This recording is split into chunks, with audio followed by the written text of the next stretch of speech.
사람들은 사람의 힘으로 할 수 없는 자연적인 현상을 일어나거나 놀라운 일이 일어날 때 미라클, 기적이라고 말을 하지요. 성경에서 우리 예수님께서 행하신 표적과 기사들은 분명히 기적이 맞습니다.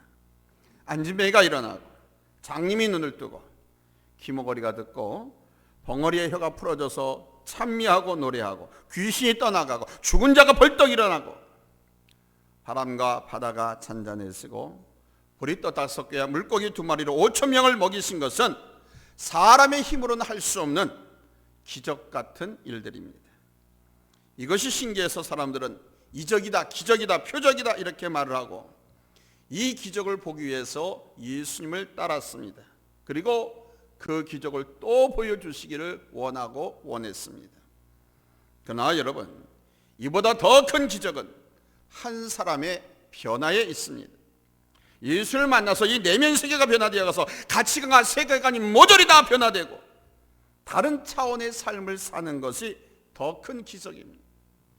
사실 이것은 죽은 사람이 살아나는 것보다 더 큰 기적이죠. 죽어가는 사람을 살리거나 죽은 사람이 일어나는 것은 분명 기적입니다. 왜냐하면 그것은 인간의 힘으로 할 수 없기 때문입니다. 그러나 죽었다가 다시 살아나도 다시 죽어야 합니다. 죽었다가 다시 살아났어도 죽는 문제 때문에 다시 그 사람은 고민해야 합니다. 예수님께서 죽은 나사로를 살리신 후에 전해오는 전승에 의하면 이 나사로가 다시 살아난 후에 우리 예수님께 물었습니다. 예수님, 제가 다시 죽어야 하나요? 한번 죽었었는데 4일 만에 다시 살리셨거든요. 송장 썩는 냄새가 풀풀 나는 나사로를 예수께 다시 살아났는데 그 나사로가 예수님께 묻는 거예요. 예수님, 제가 다시 죽어야 합니까? 그 주님 뭐라 그랬을까요? 그래 임마, 너 다시 죽어야 돼. 그랬답니다. 그랬더니 그 다음부터는 이 나사로가 절대로 웃지 않았다고 합니다. 다시 살아도 다시 죽어야 합니다. 그러나 여러분, 예수 그리스도 안에서 변화된 사람은 예수 그리스도 안에서 영원히 죽지 않기에 여러분 가장 큰 기적인 줄로 믿습니다. 아멘. 영원히 예수 안에서 저 천국에서 이 땅에서부터 천국을 맛보면서 영생을 맛보면서 영생하는 거예요. 그래서 하나님께서는 한 영혼이 돌아오는 것에 대해 그렇게 기뻐하신다고 하신 것입니다. 성령에서 병자들이 고침받고 죽은 자들이 살아나고 오병이와 같은 기적을 행하신 우리 예수님께서는 하나님께서 그로 인해 기뻐하셨다라고 표현하지 않았습니다. 그러나 잃은 양 한 마리를 찾았을 때, 잃어버린 드라크마 하나를 찾았을 때, 잃은 아들을 찾았을 때 그 기쁨으로 인해서 잔치를 베푸시는 분이 우리 하나님이십니다. 이것이 바로 기적보다 더 큰 능력이고 은혜이기 때문입니다. 그리고 그리스도적으로 생각할 줄 알고 그리스도적으로 볼 줄 알고 그리스도적으로 살아갈 줄 아는 삶이 축복이고 기적입니다. 한번 따라서 합시다. 그리스도적으로 생각하고 볼 줄 알고 살아가자. 역시 머리가 좋으시네. 그냥 한 번에 다 따라 하시네요. 그리스도적으로 볼 줄 알고 생각할 줄 알고 그리스도적으로 살아가는 것. 우리가 살아가는 모든 순간을 하나님을 사랑하고 하나님의 뜻 안에서 살아간다면 우리는 그 안에서 하나님께서 일하시고 하나님께서 우리를 위해서 행하시는 것들을 볼 수 있습니다. 우리가 이것을 믿으면서 가는 것입니다. 이것이 그리스도인의 힘이고 능력이고 이런 힘과 능력을 갖는 것이 바로 기적입니다. 그래서 우리는 첫 번째로 내 안에 기적을 볼 수 있어야 됩니다. 내 안에. 이 내면적인 기적을 볼 수 있어야 한다는 겁니다. 그리고 그 기적의 힘으로 살아가야 한다는 겁니다. 그 힘이 진정으로 우리를 살리는 것이기 때문입니다. 오늘 말씀에서는 바울과 실라를 통해서 그것을 볼 수 있습니다. 이분들은 이 기적의 삶을 살고 있는 사람들이었습니다. 사도 바울 일행이 소아시아로 전도 여행을 계속하려고 할 때, 소아시아는 지금의 터키를 말합니다. 거기서 계속 전도를 하려고 하는데 성령께서 그들의 길을 막으시고 유럽을 향해 가게 하셨습니다. 그 결정적인 증거가 바로 드로아에서 마게도냐 사람의 환상을 보여주신 것입니다. 마게도냐 사람 하나가, 유럽 사람 하나가 서서 이리 건너와서 우리를 도와달라 하는 그런 환상을 보여준 거예요. 사도 바울과 일행은 이것이 하나님의 뜻임을 알고 배를 타고 빌립보로 가게 됩니다. 이것이 바로 사도 바울의 첫 유럽 전도 여행입니다. 빌립보에 도착한 이 사도 바울은 안식일 날이 되자 기도할 곳을 찾다가 강가에서 루디아라고 하는 그 멋지고 유명한 자주장사를 하는 여상을 만나게 됩니다. 자주세 곳은 당시 왕족과 귀족, 부자들만이 입는 고급 옷이었습니다. 말하자면 이 루디아라고 하는 여상은 꽤 행생이나 하는 여상이었다는 것을 알 수 있습니다. 그런데 성령께서 그녀의 마음을 움직여가지고 그녀와 그 집이 다 세례를 받고 유럽에서 첫 번째로 예수를 믿는 여인이 되었습니다. 그리고 그의 집이 유럽의 첫 번째 교회가 되었습니다. 이렇게 유럽에서의 전도 여행은 시작되었습니다. 그러나 곧이어 바울과 실라는 생각지도 못한 일을 당하게 되지요. 바울과 실라가 기도하는 곳으로 가다가 빌립보에서 귀신의 힘으로 귀신 들려서 점을 치는 한 여종을 만나게 됨으로써 아주 난처한 일을 당하게 됩니다. 이 여종은 귀신의 힘으로 아주 용하게 사람들의 앞날을 점쳐줬습니다. 그래서 많은 사람들이 그에게 그 뭐라 하죠? 점칠 때 내는 돈? 뭐라 그래요? 아니 무당들이나 점집 철학관에서요 실질적으로 여러분 3분의 1이 예수 믿는 사람들이 점 보러 온대요. 여러분들은 우리 교회는 한 분도 그런 분 없지요? 그러면서 그분들이 우리에게 부탁하는 게 뭔지 아십니까? 제발 교인들 똑바로 가르치라고. 무당들 점 보는 사람들이 저희한테 그렇게 충고를 해요. 30% 정도가 교회 다니는 사람들이 자기한테 점 보러 온다는 거야. 근데 감사하게도 우리 성도님들은 없지요? 있어요? 있으면 회개하세요. 네. 점 보러 가서 그 점쟁이가 내 점을 잘 봐준다 그러면 내가 성령에 사로잡힌 사람이 아니라는 걸 알아야 돼. 하나님의 성령이 나를 사로잡고 내가 성령을 체험하고 주님을 모시고 있으면 점장에 점이 나오지 않아요. 우리를 들여다볼 수 없기 때문에. 근데 점장이가 나를 보고 점을 치고 얘기를 해줬다 그러면 그 가짜라든가 아니면 내가 성령 충만 받지 않은 구원받지 못한 사람이라는 것을 인지하시면 돼요. 성령 충만 받고 예수 믿은 확실한 하나님의 자녀는 점장이가 점을 쳐줄 수가 없어요. 점이 안 나와요. 점괘가. 제가 증인이에요. 제가. 무당들이 푸닥거리하거나 철학관이나 점쟁이들이 제 점을 보려고 하면 점을 못 봐요. 목사님이 왜 저한테 왔냐고 얘기하지.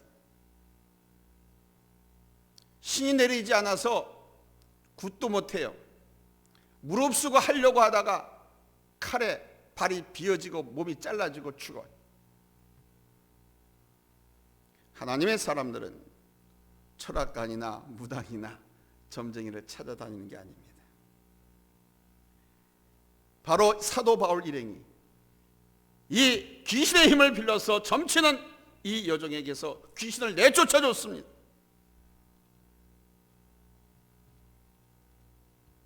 그랬더니 이 여종이 바울 일행을 쫓아다니면서 다른 사람들이 다 듣도록 좋은 말도 한두 번이지 계속 그래. 지극히 높으신 하나님의 종이요 구원의 길을 여러분들에게 가르치는 분이 이분들입니다 하면서 계속해서 따라다니면서 막 그러는, 한두 번이 아니라 계속해서. 그래서 바울 일행이 좀 듣기가 거북한 겁니다. 너무 높여주니까 막. 그래서 예수 이름으로 귀신을 쫓아내서 점 보는 일을 못하게 하긴 했지만은 정상적으로 돌아왔지만 그 여종을 고용을 해서 점을 쳐서 돈을 버는 그 귀신 들린 자의 주인이 수입원이 다 없어져 버린 거예요. 이제는 신점이 안 나오니까. 그래서 그 귀신 들려 점치던 그 여종의 주인이 바울 일행을 잡고 장터 관리자에게로 끌고 갑니다. 관원에게로. 그러면서 말합니다. 로마 사람인 우리들이 한 번도 듣지도 보지 못한 이상한 풍속을 전하고 말이야, 이 성안을 심히 소란하게 만드는 자리라고. 그러면서 고발합니다. 그래서 그 장터 관리자가, 공무원이 붙잡아서 심하게 매를 때리고 감옥에다가 가둬두게 됩니다. 여기서 우리는 바울과 실라가 전혀 다른 두 가지 상황에 맞닥뜨리게 된 것을 볼 수 있습니다. 하나는 뭐냐? 순조로운 복음의 역사입니다. 빌립보는 아시아도 아니고 어디라고요? 유럽입니다. 그러나 다행히도 알렉산더 대왕에 의해서 이미 헬라 문명이 유럽 전역으로 퍼져 있었던 관계로 이 사도 바울은 그 유럽에서도 언어 소통에 문제가 없었습니다. 왜냐하면 사도 바울은 복음을 전하는데 아주 능력 있게 쓰임받은 인물 중에 아주 중요한 인물입니다. 왜가 그렇게 이방 세계에 복음을 전하고 하나님을 확장하는데 아주 귀하게 쓰임받았느냐? 사도 바울은 히브리인이 맞습니다. 근데 그러면서 헬라인이기도 합니다. 이스라엘 민족이기도 한데 그는 로마 시민권을 갖고 있었어요. 뿐만 아니라 그는 이스라엘 유대 언어와 풍습과 율법을 다 알고 있었고, 반대로 헬라어와 헬라 문명, 유럽의 헬라 철학에도 아주 능통한 사람이었습니다. 따라서 어디를 가든 바울은 누구에게나 복음을 전할 수 있었습니다. 그가 그 유럽 땅을 처음 갔을 때 그는 연고지라고는 아무도 없었습니다. 그러나 하나님께서 바로 그 루디아라고 하는 여상을 만나게 하심으로 사도 바울 일행은 그 집에 머물면서 거기서 예배를 드리고 선교를 준비하고 거점 삼아서 빌립보를 복음화할 수 있는 터전을 마련하게 되었던 것입니다. 여러분 잊지 마십시오. 하나님께서 보내주시면 하나님께서 책임져 주십니다. 문제는 내가 가느냐 가지 않느냐, 내가 순종하느냐 순종하지 않느냐의 선택에 달려 있습니다. 이것을 믿는 사람은 순종하지요. 하나님이 함께 하시고 하나님이 책임져 주신다. 이것을 믿는 사람은 순종합니다. 그래서 하나님께서 하라고 하면 하고, 하나님께서 가라고 하면 가고, 하나님께서 말씀하신 것은 우리가 마땅히 할 수 있는 것만 또 말씀하시기도 하고, 당신이 말씀하시면 책임까지 져주십니다. 그런데 모든 것이 항상 순조로운 것은 아닙니다. 사탄이 항상 의와 선을 시기하고 하나님의 뜻이 이루어지는 것에 대해서 반발했기 때문에 아무튼 이런저런 것을 통해 사람이라든가 환경이라든가 시간이라든가 물질이라든가 뭐 제도라든가 뭐 국가 권력 어떤 걸 통해서 방해하고 해를 가합니다. 하나 앞에 나가지 못하도록. 우리는 지난 3년간 눈으로 실제 목격하고 또 거기에 빠져서 예배도 제대로 못 드리고 전도도 하지 못하고 살았어요. 하나님의 자녀답게 살지도 못했어요. 귀신 들린 여종을 취함으로 바울과 실라가 매를 맞고 죽도록 맞고 감옥에 갇히게 된 것은 바로 사단의 그러한 방해의 역사였습니다. 우리들이 어떤 일을 할 때 하나님의 음성을 듣고 하나님의 뜻을 분별한 가운데 갈지라도 항상 순조로운 것이 아니라는 것을 알아야 됩니다. 쉽게 가게 하지 않습니다. 하나님의 뜻에 응답을 받고 걸어가도 태산이 나타나기도 하고 건너갈 다리가 없는 강이 나타나기도 하고, 그런데 하나님께서는 가라 했기 때문에 순종해서 가면 건너가게 하시고 산을 뚫고 가게 하시고 난간을 헤치고 이겨나갈 수 있도록 형통하도록 하나님께서 책임져 주십니다. 할렐루야. 그래서 우리는 어떤 순간이든지 그리스도적으로 볼 줄 알고 그리스도적으로 생각할 줄 알고 그리스도적으로 살아갈 줄 아는 힘, 이게 믿음 아닙니까? 믿음의 힘이 필요한 거예요. 이 힘이 있다면 우리 자신을 기적으로 만들 수 있습니다. 그 순간이 순조롭든지 아니면 생각지도 않은 복병을 만났든지 어떤 상황이든지 예수 그들을 놓지 않고 예수 안에서 보고 분별하고 예수님을 힘입어 기도하고 찬송할 수 있다면 그것이 바로 나의 내면의 기적을 만드는 것입니다. 바울과 실라가 감옥에 갇혔을 때 기도하고 찬송했습니다. 포기하고 낙심하고 절망하고 한탄한 것이 아니라 더 뜨겁게 기도하고 찬송했습니다. 두들겨 맞아가지고 팔을 들기도 힘들기 어려운데 온몸을 퉁퉁 부어가지고 앞도 보이지 않는데 이 손을 들고 찬양했습니다. 그 입을 벌려서 주를 찬양했습니다. 기도했습니다. 여러분, 그 상황이 뭐 기도할, 찬송할 형편입니까? 억울하게 지금 감옥에 갇혀서 매를 맞은 것입니다. 더군다나 사도 바울은 로마인입니다. 로마인을요, 감히 누가? 로마인은 아무리 큰 나라, 힘이 있는 부자라 하더라도 함부로 할 수가 없었습니다. 때릴 수도 없었고 감옥에 가둘 수도 없었습니다. 로마인은 로마 황제의 재판만을 받을 수가 있습니다. 그래서 바울은 그들의 부당함을 항의하면서 내가 로마인이다라고 당당히 밝히며 저항할 수도 있었는데, 그러나 사도 바울은 그렇지 않고 지금 자기가 당한 그 상황을 그대로 받아들이고 오히려 감옥에서 하나님께 기도하고 찬송했다는 것입니다. 도대체 하나님의 뜻이 어디에 있기에 지금 이런 상황을 내게 허락하시는가? 하나님의 뜻을 분별하기 위해서 하나님 앞에 기도하고 찬송했다는 겁니다. 우리 같으면 힘들어서 아이고 목사님 오늘은 좀 쉴게요. 아이고 피곤해서 목사님 오늘 하루만 쉬면 안 될까요? 그러는데 이 양반들은 두들겨 맞, 죽도록 두들겨 맞았어. 감옥에 갇혔어. 억울하게. 갇힐 수가 없는 사람인데 당시 빌보 장터의 관원이 불황무식해서 몰랐어. 그런데 저항하지 않고 오히려 하나님, 이런 상황을 왜 내게 허락하십니까? 하나님의 뜻이 어디에 있습니까? 그러면서 기도하고 찬송했다라는 거예요. 여러분, 이것이 바로 기적인 겁니다. 일반적으로 정상적이면 그렇게 하지 못하잖아요. 정상적인 사람이 할 수 없는, 믿음의 사람만이 할 수 있는 행동, 이것을 할 수 있는 것이 기적인 겁니다. 우리 교회 권사님이 지난 겨울에 독감에 걸려가지고 엄청 고생을 하셨어요. 그러면서 당시 고생을 하면서 몇 가지 깨달은 것이 있다라고 이야기를 하더라고요. 목사님, 먼저 근심 걱정거리가 많은 것을 우리가 원망하고 불평할 것이 아니라 감사해야 한다는 목사님 말씀이 맞아요. 근심 걱정거리가 많은 거는 감사해야 돼요. 내 몸이 아파가지고 독감 때문에 고생하다 보니까 목사님 말씀이 막 떠올라서 감사했어요. 그러더라고요. 그랬더니 신기하게도 금방 독감을 이겨냈다는 거예요.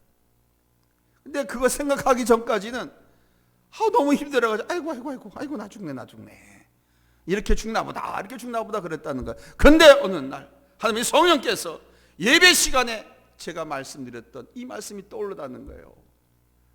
몸이 아프니까 감사하고, 계단 오르다가 넘어져가지고 팔 하나를 부러뜨렸는데 한쪽 팔은 있어. 근데 이건 밥 먹는 손이야. 밥 먹을 수 있는 손이 남아있으니까 감사하라고 내가 막 그랬잖아. 이런 말씀이 기억난다는 거예요. 그래서 감사했더니 신기하게도 그냥 감기가 뚝 바로 입맛이 돌고 몸의 기운을 되찾았다. 근심거리들이 많이 있다는 것은 내가 건강하고 살아있다는 증거입니다.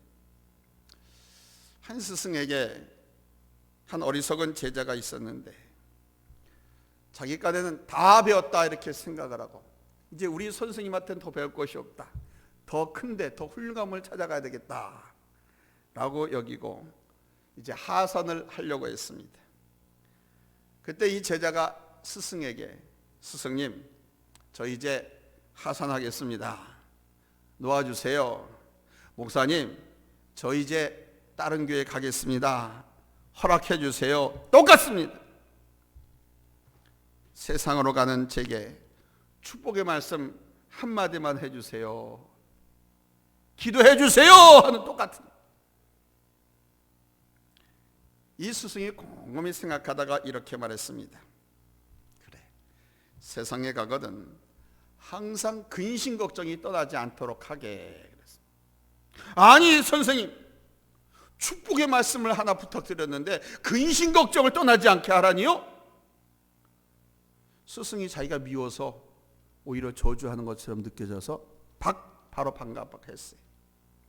그러자 이 스승이 말했습니다. 걱정과 근심이 많다는 것은 내가 건강하다는 증거네. 만약 자네가 건강하지 못하면 오직 생각은 하나 아니겠는가?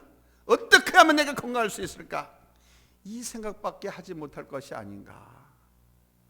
근심 걱정거리가 많은 것은 자네가 건강하다는 증거네. 그러니 걱정 근심거리가 떠나지 않도록 하게 이렇게 말을 했다는 것입니다.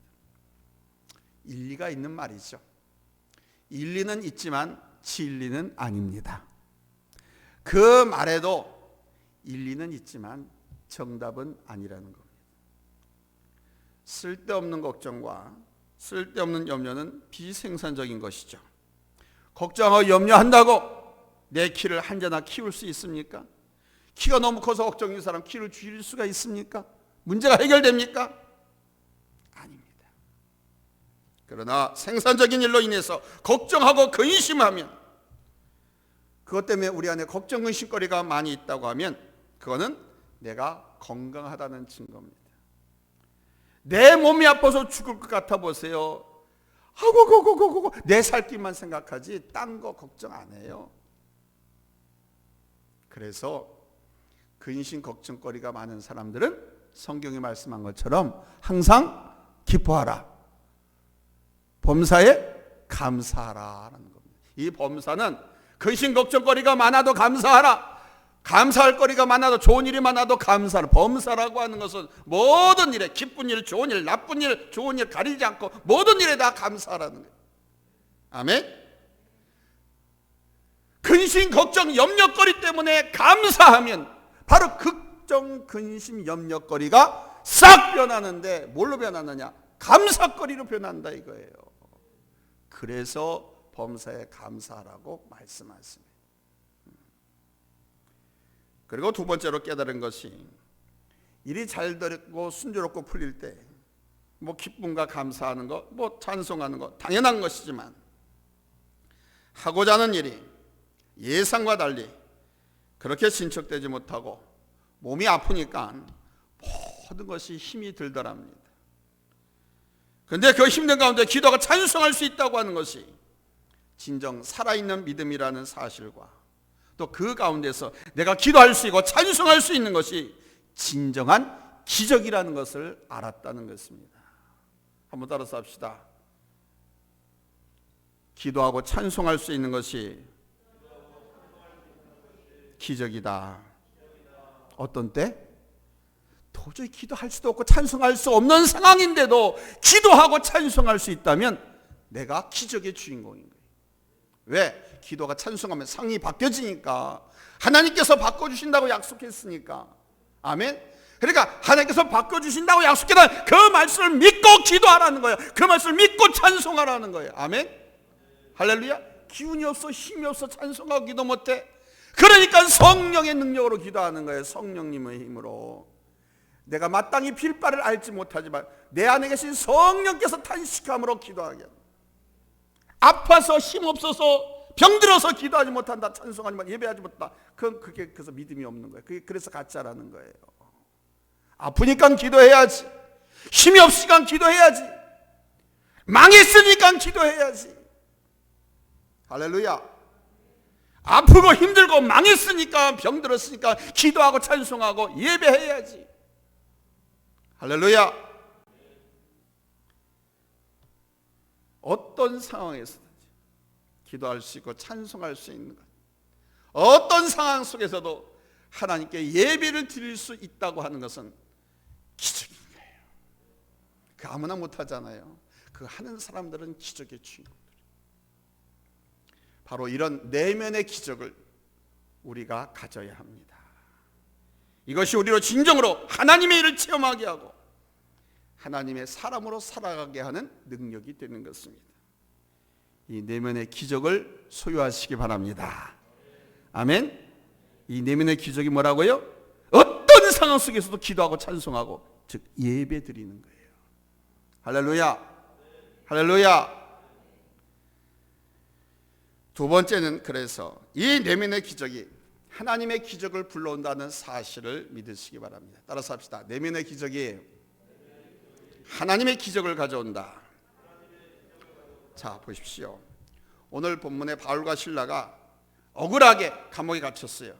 매를 죽도록 맞고 실컷 얻어 터진 상태에서 감옥에 갇혔어요. 그러나 저들은 그 안에서 뭐 했다고요? 기도하고 찬송했습니다. 기도하고 찬송할 때 저들의 기도와 찬송을 감옥 안에 있는 다른 모든 죄수들도 들었습니다. 죄수들뿐만 아니라 죄수들을 관찰하고 보살피고 감시하는 간수들도 다 들었습니다. 모두가 그들의 기도 소리, 찬송 소리를 들었습니다. 하나님께서도 들으셨습니다. 여러분, 여기서 기적이 일어난 줄로 믿습니다. 여기서 기적이 일어난 줄로 믿습니다.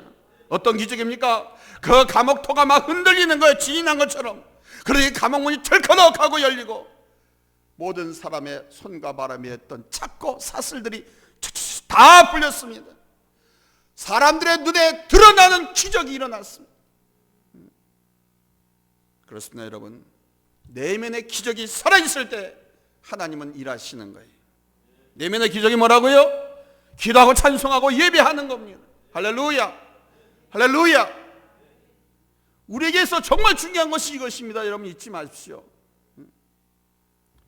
막연히 하나님께서 뭐 무슨 큰일을 해주시길 기대하는 것이 아니라 어떤 순간이라도 내가 하나님 앞에 감사하고 하나님을 의뢰하는 것을 잃지 않고 기도하고 찬송하는, 할렐루야, 할렐루야. 바로 그런 상황에서 기도하고 찬송하고 감사함으로 하나님께 나오면 하나님께서 일하십니다. 아멘. 하나님이 누구를 위해서 일하시겠어요? 그런 하나님의 자녀들을 위해서 일하시지, 뒤집어 자빠져 자든가 놀러 다니고 있거나 원망하고 불평하고 예배 안 하고 일하는 사람을 위해서 일하시겠습니까? 아니면 뜨겁게 기도하고 찬송하고 예배하는 그 사람을 위해서 일하시겠습니까? 구원은 믿음으로 주셨지만 하나님의 축복은, 은총은 행함으로 받는 것입니다. 저 서울 고려대 법학과를 졸업한 어떤 분이 대학 재학 시절에 사법고 시를 계속 봤어요. 요즘도 법률대학원에서 졸업하기 전에 계속해서 법문화 시험이라든가 고시를 봅니다. 그래서 졸업하기 전에, 로스쿨 졸업하기 전에 자격증을 따고 졸업하면 사법연수원에 들어가서 연수받고 판검사 또는 변호사로 인간을 하고 또는 활동을 하기도 합니다. 근데 이분이 졸업하기 전까지 그렇게 여러 차례 사법고시를 봤는데 떨어졌어요. 나이는 됐고, 그래서 결혼했습니다. 직장에 취직했습니다. 어느 직장이냐? 조흥은행. 지금 없어졌죠? 조흥은행에 취직했어요.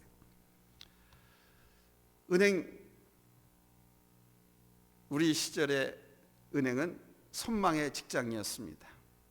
뭐 삼성이나 현대, 버금가도로 그렇게 괜찮은 직장으로.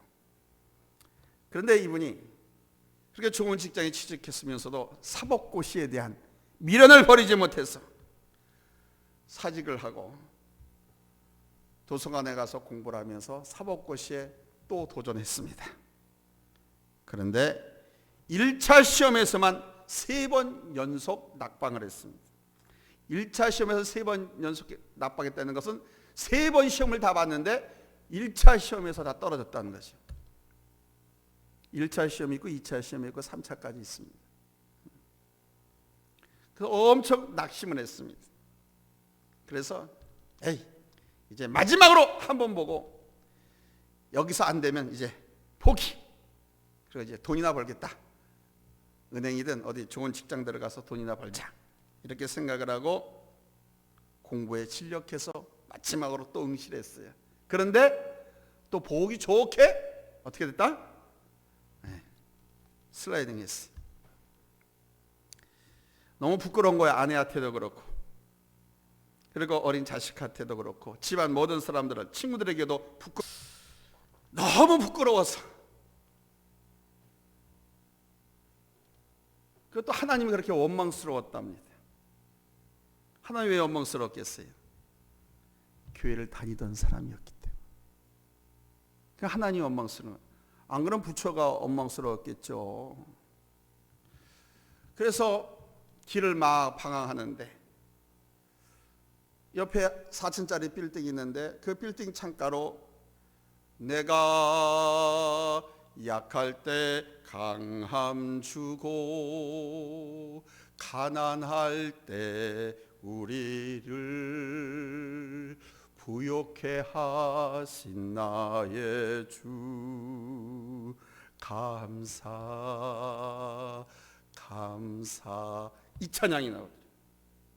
내가 약할 때 강함 주고 내가 가난할 때 부욕해 하신 나의 주 감사 찬양 소리가 들어.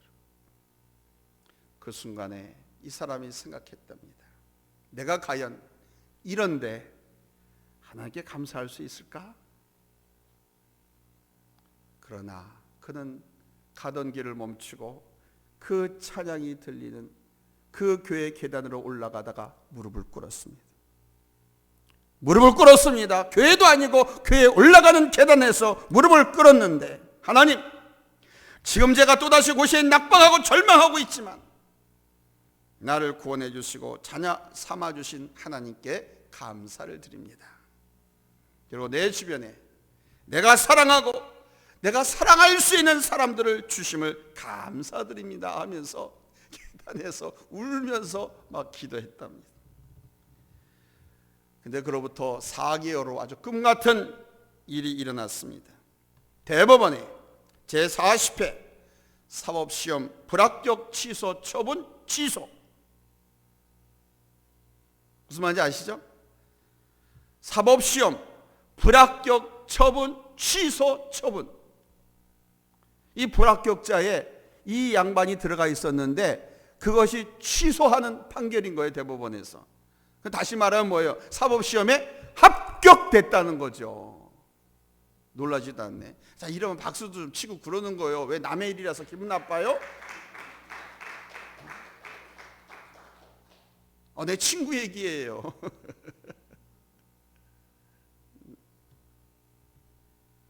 이후 2차 시험에도 합격하고 그는 지금도 변호사로 활동을 하고 있습니다. 공부 잘했던 친구 변호사 얘기하는 것이 아니고 이렇게 몇 번씩 4번씩 떨어졌던. 하나님은 먼저 이 내면의 기적의 힘을 가지고 그 힘으로 하나님을 바라고 의뢰하는 사람에게 여러분 새로운 일을 행하시는 거예요. 그 사람이 그 일을 감당할 수 있기 때문에 하나님 그를 통해서 역사하시는 겁니다. 그래서 이제 세 번째 대지로는 이런 내면의 기적, 즉 기도하고 찬송하고 예배할 수 있다고 하면 하나님께서 새로운 일을 행하시니까 이제 그런 내면의 기적을 가진 사람은 이제는 다른 사람을 살리는 일을 하셔야 됩니다. 비록 바울과 실라가 매를 맞고 옥에 갇히는 억울한 일을 당했지만 하나님께서 감옥토를 흔드시고 옥문을 여시면서 그들의 착고를 푸시는 일을 통해서 그 모든 일이 우리 하나님이 하신 일임을 바울과 실라는 확신했습니다. 그러나 거기서 멈추지 않았지요. 이제 감옥의 간수들과 그 가정을 다 구원했습니다. 바울과 실라가 기도하고 찬송함으로 지진하고 옥문이 열리고 죄수들의 그 묶음이 다 풀어지는 일. 그래서 죄수들이 다 탈옥하는 거예요. 나가는 거예요. 그러면 간수들, 그 교도소 관리자들은 어떻게 됩니까? 다 목숨을 잃는 거예요. 일자리 잃는 거예요. 가족의 생계는 다 끊어지는 거예요. 그리고 얼마나 충격이고 얼마나 놀라운 일입니까? 그것 때문에 야 이제 우리 다 끝났다 큰일 났다 해가지고 스스로 자결들 하려고 했거든요. 근데 바울과 실라가 그러지 마, 우리 여기 있다, 아무도 도망가지 않았다 하면서 그 간수들의 자결을 막았죠. 그것으로 인해서 이 간수들은 바울과 실라를 신뢰하게 되었고 발과 신라를 통해서 구원의 은혜, 기적을 얻게 되었습니다. 그렇습니다. 나의 내면에서 일어나는 하나님의 기적은 나에게서만 그치는 것이 아닙니다. 그것은 바로 새로운 일을 하게 하고 나아가서 다른 사람을 살린 일까지 하게 되는 겁니다. 그래서 기적인 겁니다. 다른 사람도 살리는, 다른 사람을 살리는 일이 뭡니까? 전도 아닙니까? 전도. 사랑하는 성도 여러분, 하나님을 신뢰하십시오. 우리 하나님 신뢰할 만합니다. 정말 우리 실망시키지 않습니다. 내가 얼마나 신뢰하느냐, 믿고 맡고 의지하느냐, 내 그 신뢰, 믿음의 강도에 따라서 응답과 하나님께서 행하신 일들을 경험할 수가 있어요. 하나님은 당신을 사랑하고 끝까지 신뢰하는 사람을 하나님의 뜻대로 이끌어 갔습니다. 로마서 8장 28절에서 말씀하십니다. 다 같이 읽겠습니다. 시작. 우리가 알거니와 하나님을 사랑하는 자 곧 그의 뜻대로 부르심을 입은 자들에게는 모든 것이 합력하여 선을 이루느니라. 아멘. 바로 이런 하나님이시기에 우리가 모든 상황에서 하나님을 신뢰하고 하나님을 기뻐하고 감사할 수 있다면, 그래서 그 순간에도 기도하고 찬송하고 예배할 수 있다면 바로 우리는 기적을 창출하는 삶, 아멘, 바로 기적의 주인공이 다 될 수 있다는 거예요. 이런 삶이 바로 그리스도인의 능력이고 우리 하나님은 이런 사람을 통해서 일하시는 줄로 믿습니다. 역사하는 줄로 믿습니다. 할렐루야. 이런 큰 은혜와 역사가 오늘 이 예배에 참여한 우리 성도님들 모두에게 충만하게 일어나기를 예수님의 이름으로 축원합니다. 할렐루야. 기도하겠습니다.